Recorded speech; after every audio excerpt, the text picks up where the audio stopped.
اس کے بجٹ کو دیکھتے ہوئے شاید اسٹریٹ فوڈ ہی اسے مطمئن کر سکتا تھا۔ کچھ ٹھیلوں پر تو پیٹ بھر کھانا بھی مل جاتا ہے، کم از کم وہ بھوکا تو نہیں رہے گا۔ یہ سوچ کر نیسا نے سر جھکا کر ہلکی سی مسکراہٹ لبوں پر سجا لی۔ شادی کے بعد سے وہ خاصی کفایت شعار ہو گئی تھی۔ خریداری کے وقت ہمیشہ سستی سبزیاں اور ضروریات ہی لیتی تھی۔ اس کے باوجود اسے یاد آیا کہ رامے خاندان کی ایک بوڑھی خادمہ کہا کرتی تھی کہ نئی شادی شدہ جوڑیاں صرف ایک چیز سے ڈرتی ہیں، جذبے کے ختم ہو جانے سے۔ کبھی کبھار ایک دوسرے کے لیے تھوڑی سی رومانیت بھی ضروری ہوتی ہے۔ شاید آج وہ سوچنے لگی، آج ایک دن بے فکری سے گزارا جا سکتا ہے، اسی لیے وہ اسے باہر کھانا کھلانے کا ارادہ بنا چکی تھی۔ مگر جب نیسا نے دوبارہ سر اٹھایا تو اس کے قدم چھٹک گئے۔ وہ جانگا ساس کی سب سے مصروف سڑک پر کھڑی تھی اور عین سامنے ریگالیا ہوٹل تھا اور اس کے ساتھ ایہام زمیر۔ ہم یہاں کھائیں گے، ایہام نے ایسی لاپرواہ انداز میں کہا جیسے بازار سے بند گوبھی اٹھانے کی بات کر رہا ہو۔ کیا کہا تم نے؟ نیسا کے منہ سے بھی ساختہ نکلا۔ میں نے کہا ہم یہاں کھائیں گے، ایہام نے آنکھیں سکیڑ کر ہنستے ہوئے کہا۔ مجھے یہ جگہ ٹھیک لگ رہی ہے۔ نیسا کا سانس جیسے حلق میں اٹک گیا۔ اس نے لاشعوری طور پر اپنا پرس مضبوطی سے پکڑ لیا۔ یہ جونگا ساس کا سب سے مہنگا 5 ستارہ ہوٹل تھا۔ وہ تو کبھی گزرتے ہوئے بھی اس طرف دیکھنے کی ہمت نہیں کرتی تھی۔ اس کی معمولی تنخواہ تو شاید یہاں ایک اسٹارٹر کے لیے بھی کافی نہ ہو۔ ایہام نے اسے اندر کی طرف کھینچ لیا۔ دروازے کے اندر قدم رکھتے ہی دونوں طرف قطار میں کھڑے عملے نے مؤدبانہ جھک کر استقبال کیا۔ مینیجر مسکراتے ہوئے آگے آیا۔ خوش آمدید ایہام۔ نیسا نے گھبرا کر اس کی آستین کھینچی۔ کیا ہوا؟ ہم یہاں کا خرچہ برداشت نہیں کر سکتے۔ چلو کہیں سستا کھا لیتے ہیں، ہم جیسے لوگ یہاں افورڈ نہیں کر سکتے۔ یہ سب جملے نیسا کے زبان کی نوک پر آ کر رک گئے۔ اس نے ایہام کے چہرے پر موجود توقع بھری مسکراہٹ دیکھی اور یاد کیا کہ اس نے تو اپنی قیمتی خاندانی وراثتیں بھی اس کے حوالے کر دی تھی۔ جب وہ اسے غیر نہیں سمجھتا تھا تو وہ اپنے شوہر کے لیے کنجوسی کیسے کر سکتی تھی؟ نیسا نے دل مضبوط کیا اور مسکرا دی۔ چلو اندر چلتے ہیں۔ ایہام چونک گیا۔ واقعی اندر جا رہے ہیں؟ بالکل۔ نیسا خوش دلی سے مسکرائی اور اس کے قریب ہو گئی جیسے اسے لپٹ رہی ہو۔ جب تمہیں یہ جگہ پسند ہے تو ہم یہیں کھائیں گے، بس یہ کھانا ہی تو ہے، فکر نہ کرو تمہاری بیوی ابھی تمہیں کھلا سکتی ہے۔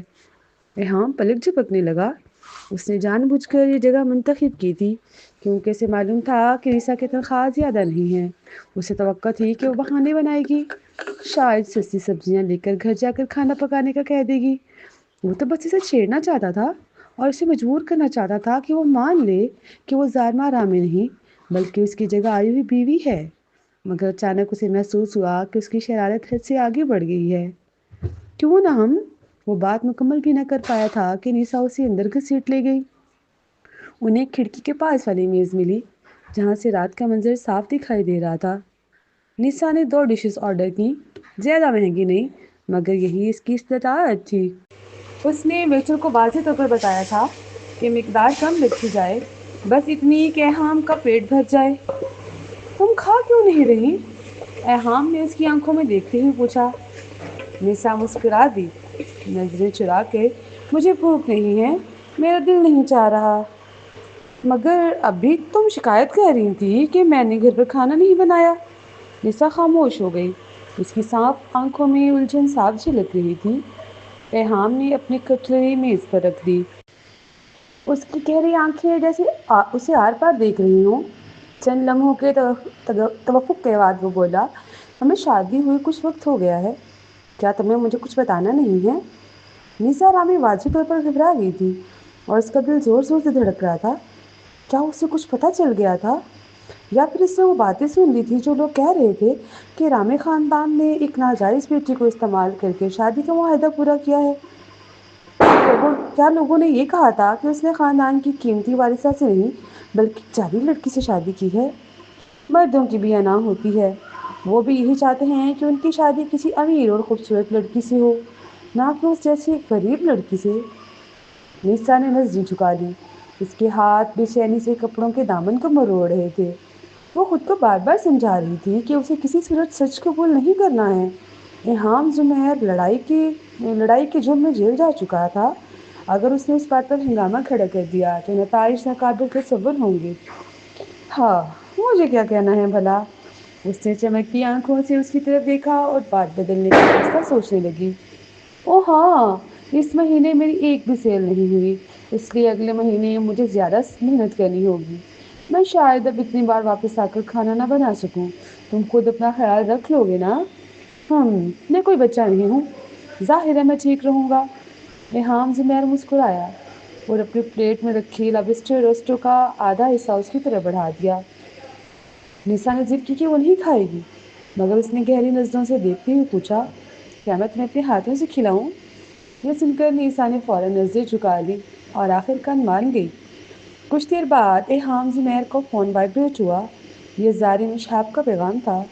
اس نے ارد گرد کا جائزہ لیا اور توقع کے عین مطابق تھوڑی دور ظالم شہاب کھڑا مسکرا رہا تھا۔ اس کے ساتھ فرزان سدیدی بھی موجود تھا، جو مشکل اپنی ہنسی روک رہا تھا۔ میں واش روم جا رہا ہوں، ریحام زمیر نے بے پرواہ لہجے میں نیسا رامی سے کہا اور ریسٹورنٹ کے ایک کونے کی طرف چل دیا۔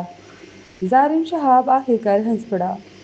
بیوی شوہر باقی خوشیاں بانٹتے ہیں، ہے نا؟ ایک ہی پلیٹ میں لابسٹر روسٹو سر آپس میں جوڑے ہوئے۔ مسٹر زیڈ، مجھے تو کبھی اندازہ ہی نہیں ہوا کہ آپ اتنے رومانی بھی ہیں۔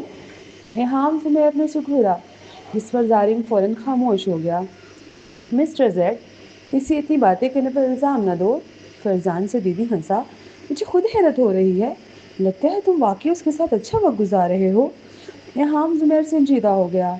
فرزان ہمیشہ متوازن رہنے والا شخص تھا، وہ بلا وجہ ایسی بات نہیں کرتا تھا۔ یقیناً اس کے پیچھے کوئی وجہ تھی۔ وہ سمجھ گیا کہ فرزان کا اشارہ کس طرف ہے۔ بطور وکیل وہ اس بات پر فکر مند تھا کہ کہیں وہ نیسا رامی کے ساتھ وقت گزارنے میں سینٹرولس واپس جانے اور اپنی اصل حیثیت کو بھول نہ جائے۔ میں بس خاموشی سے تیاری کر رہا ہوں، ریحام زمیر نے ٹھنڈے لہجے میں جواب دیا۔ یہ صرف ایک روم میٹ جیسا رشتہ ہے، مس نیسا رامی کے ساتھ نہ اچھا نہ برا۔ ایک دن میں یہاں سے چلا جاؤں گا۔ فرزان مسکرا کر خاموش ہو گیا۔ ظالم شہاب نے نیسا کی طرف ایک نظر ڈالی، پھر شرارتی مسکراہٹ کے ساتھ بولا، مسٹر زیڈ، کیوں نہ آج کا بل میں ادا کر دوں؟ تم؟ ریحام زمیر نے بھویں اٹھائیں اور ذرا سوچا، رہنے دو، بس مجھے ڈسکاؤنٹ دلوا دو، ورنہ وہ گھبرا کر کھائے گی۔ یہ بھی ٹھیک ہے۔ ظالم شہاب سبق سیکھ چکا تھا، مسٹر زیڈ کاردار جو کہتے ہیں وہی درست ہوتا ہے، میں انتظام کر دیتا ہوں۔ ریحام زمیر نے چونک کر دیکھا، تمہارا خاندان اس ہوٹل کا مالک ہے؟ میرے ماموں مالک ہیں، ظالم شہاب نے سر جھکاتے ہوئے کہا۔ تم اشہاب خاندان کے لوگ جانگا ساس میں کافی بزنس بڑھا رہے ہو، ہے نا؟ ظالم فخر سے سیدھا کھڑا ہو ہی رہا تھا کہ فرزان نے اس کے پاؤں پر زور سے قدم رکھ دیا۔ تب جا کر اسے فرزان کے معنی خیز نظر کا مطلب سمجھ میں آیا۔ مسٹر زیڈ، جانگا ساس میں جب بھی آپ کو میری ضرورت ہو بس بتا دیجیے گا۔ ریحام زمیر نے ہاتھ پیچھے باندھتے ہوئے مسکرا کر کہا۔ ظالم شہاب اگرچہ لاپرواہ سا تھا مگر بھروسے کے قابل ضرور تھا، اور اس وقت ریحام زمیر کو واقعی اس سے ایک کام کروانا تھا۔ میرے لیے باؤ فیسٹ فارن ٹریڈنگ کی چھان بین کرو، اور وہاں ایک ڈپارٹمنٹ سپروائزر ہے، کائرہ مالوک، مجھے اس کی مکمل تفصیل چاہیے۔ ظالم شہاب حقیقتاً الجھن میں پڑ گیا تھا۔ اشہاب خاندان جانگا ساس میں خاصا اثر و رسوخ رکھتا تھا، مگر اتنا نہیں کہ وہ چھوٹی کمپنیوں کی گہرائی تک کھوج لگا سکے۔ اس کے علاوہ اگر وہ اپنی حیثیت استعمال کرتا تو توجہ بھی مبذول ہو جاتی، اور اگر ایسا کرتے ہوئے اس نے مراد الدین رامی پر دباؤ ڈال دیا اور کسی خاص شخص نے ایک بار پھر اسے غلط سمجھ لیا تو… ظالم شہاب نے کھانستے ہوئے جھجکتے انداز میں ہنسی دبائی۔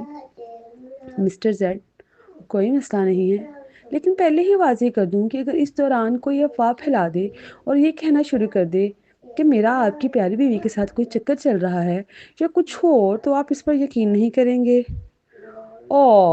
فرزان نے جملہ مکمل ہونے سے پہلے ہی اس کے سر پر ہاتھ مار دیا۔ دوسرے مہینے نیسا رامی نے کام میں مزید جان لگا دی۔ اب وہ دفتری زندگی کے کچھ بنیادی اصول سمجھ چکی تھی اور جان گئی تھی کہ کائرہ مالوک کی چھیڑ چھاڑ سے کیسے بچنا ہے۔ وہ فیضان اشراف کی براہ راست اور بالواسطہ ہراسانی سے بھی خود کو محفوظ رکھنے لگی۔ اس کے ساتھ دفتر میں غیر ضروری میل جول سے مکمل پرہیز کرتی۔ بدقسمتی سے یہ سب اس کی توانائی کو بری طرح نچوڑ رہا تھا۔ وہ روزانہ بے حد تھکی ہوئی گھر لوٹتی۔ جب نثار ایڑیاں اتار کر صوفے پر گرتی تو وہ کبھی کبھی تھکن کے باعث آدھی رات تک سوئی رہتی۔ جب اس کی آنکھ کھلتی اور وہ دیکھتی کہ اس پر ایک ہلکا سا کمبل ڈالا ہوا ہے تو ایہام زمیر اس کے پاس فرش پر اپنے بازو کو تکیہ بنا کر سو رہا ہوتا تھا۔ حالانکہ صوفہ وہ خود لے چکی ہوتی تھی جس پر وہ سوتا تھا، مگر وہ پھر بھی بیڈ روم میں اس کے بستر پر نہیں جاتا تھا۔ نثار ہلکی سی ہنسی ہنستی، دل میں ندامت بھی تھی اور ایک عجیب سی اپنائیت بھی۔ ایک بار ایہام زمیر نے اسے کہا تھا، اگر یہ نوکری اتنی مشکل ہے تو چھوڑ کیوں نہیں دیتی؟ ہرگز نہیں، نثار نے اسے دیکھتے ہوئے جواب دیا تھا۔ اگر میں کام نہ کروں تو ہم کھائیں گے کہاں سے؟ کرایہ کیسے دیں گے؟ تم واقعی اتنی معمولی رقم کی پرواہ کرتی ہو؟ معمولی رقم؟ نثار نے ذرا سنبھل کر ہنستے ہوئے کہا، آپ امیر ہوں گے، آپ کو اندازہ نہیں کہ سبزیاں کتنی مہنگی ہیں۔ آپ خود خریداری نہیں کرتے، میری تنخواہ بمشکل ہمارا گزارا کرتی ہے۔ اگر میں زیادہ سیلز بند نہ کر سکی اور بونس نہ ملا تو آگے دن بہت مشکل ہوں گے۔ وہ جانے انجانے بے ہم کہنے لگی تھی۔ ایہام زمیر ہنس پڑا۔ یہ احساس اس کے لیے عجیب مگر خاص تھا۔ اس کی زندگی میں ایسا پہلے کبھی نہیں ہوا تھا۔ وہ چھیڑتے ہوئے بولا، تم تو پہلے رامے خاندان کی بیٹی تھی، پھر مجھے کیوں لگتا ہے کہ تم پیسہ خرچ کرنے سے کتراتی ہو اور اپنی اتنی محنت بھی کر رہی ہو؟ کیا تمہارا خاندان اس بات کی پرواہ نہیں کرتا کہ تم یہاں مشکل میں ہو؟ سبزیاں کاٹتی ہوئی نیسا کا دل زور سے دھڑکا اور چھری تقریباً اس کی انگلی کو چھو گئی۔ وہ یہ آپ کیا کہہ رہے ہیں؟ وہ غیر فطری مسکراہٹ کے ساتھ بات ڈالنے کی کوشش کرنے لگی۔ میں امیر وارثہ ضرور ہوں مگر اب میں شادی شدہ ہوں، میرا اپنا خاندان ہے، میں اپنے گھر والوں کے ساتھ نہیں رہتی۔ یقیناً مجھے مستقبل کی منصوبہ بندی کرنی ہے، اس لیے میں بے دریغ پیسہ نہیں خرچ کر سکتی۔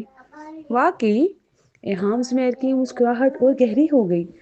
وہ قریب آ کر بولا، میرے لوگ پھر بھی عام لوگوں سے بہتر ہوتے ہیں۔ شادی کے بعد بھی تمہاری جمع پونجی عام لوگوں سے زیادہ ہونی چاہیے تھی، اور شادی کے قیمتی تحفے؟ تم ایک امیر خاندان سے ہو، میں نے وہ کیوں نہیں دیکھے؟ نثار تیزی سے پلٹی اور اس کی طرف دیکھا۔ اس کا چہرہ سرخ تھا، آنکھوں میں جھنجھلاہٹ اور بے بسی چمک رہی تھی۔ آپ مجھ سے یہ سب کیوں پوچھ رہے ہیں؟ کیا میں نے آپ کو بھوکا رکھا ہے؟ آپ کے ساتھ برا سلوک کیا ہے؟ کیا میں نے آپ کا خیال نہیں رکھا؟ کیا آپ کو شک ہے میں پیسے چھپا رہی ہوں؟ اسی لیے سب سوالات؟ آپ غصے میں بھی وہ بہت خوبصورت لگ رہی تھی۔ بولتے بولتے اس کا اعتماد ٹوٹنے لگا، نظریں جھک گئی، لمبی پلکیں لرزنے لگی۔ اسے دیکھ کر دل چاہتا تھا کہ اسے تسلی دی جائے۔ کیا اس نے اس کے ساتھ اچھا سلوک نہیں کیا تھا؟ ایک بستر پر سوتا تھا، دوسرے صوفے پر۔ کیا یہ کم اذیت تھی؟ ایہام زمیر نے ہنسی روکنے کی بھرپور کوشش کی اور کھانسا، میں تو بس عام سی بات کر رہا تھا، تم اتنی پریشان کیوں ہو گئی؟ مرسا نے گہری سانس لی اور سینہ پھلا کر بولی، پریشان؟ میں؟ ہاں، میں تو بالکل نہیں پریشان، میں بھی بس یوں بات کر رہی ہوں۔ یہ کہہ کر وہ پلٹ گئی اور دوبارہ کھانا بنانے لگی، مگر کچن کے دروازے پر کھڑے اس شخص کی نظریں اسے چپتی محسوس ہو رہی تھی۔ اسے خود کو سنبھال کر کام جاری رکھا۔ وہ عام طور پر کھانا بہت تیزی اور صفائی سے بنا لیتی تھی، مگر اس دن ایک سادہ سی ڈش بھی جلدی جلدی بچی۔ مرسا نے کمزور سی آہ بھری۔ اس راز کو چھپانے کے لیے وہ اصل دلہن نہیں بلکہ ایک متبادل تھی۔ اسے اب اور زیادہ مضبوطی سے ایک امیر رامے بیٹی کا کردار نبھانا پڑے گا۔ نیما حیان دفتر میں قاہرہ مالوک کو نثار رامے کو تنگ کرتے دیکھ کر مزید برداشت نہ کر سکی، چنانچہ وہ اسے اپنے ساتھ سیلز پر لے گئی اور اپنے تمام کلائنٹ سے اس کا تعارف کروایا۔ ساتھ ہی اس نے اسے مذاکرات کے کئی طریقے بھی سکھائے۔ یہ بات یاد رکھنا، نیما نے سمجھایا، بس بزنس ایک بار میں نہیں ہوتا، کبھی کبھی 8-10 بار ملنا پڑتا ہے، بات چیت کرنا پڑتی ہے، یہ سب بالکل نارمل ہے۔ نیسا نے اس بات میں سر ہلایا، تمہیں کلائنٹس کے ساتھ مسلسل رابطے میں رہنا ہوگا جب تک وہ تم سے مانوس نہیں ہو جاتے، ڈیل کلوز نہیں کرتے۔ جی میں سمجھ گئی ہوں، اور سب سے اہم بات، نیما مسکرا کر بولی، سیلز میں ذرا بے شرم ہونا پڑتا ہے، اپنی انا ایک طرف رکھ دو تبھی اپنا پیٹ پال سکو گی، سمجھی؟ نیسا کی خوبصورت آنکھیں حلال کی طرح مڑ گئی۔ ان کے سامنے اسکرین پر آرڈر نمبر آیا تو وہ فوراً کاؤنٹر کی طرف کھانا لینے گئی۔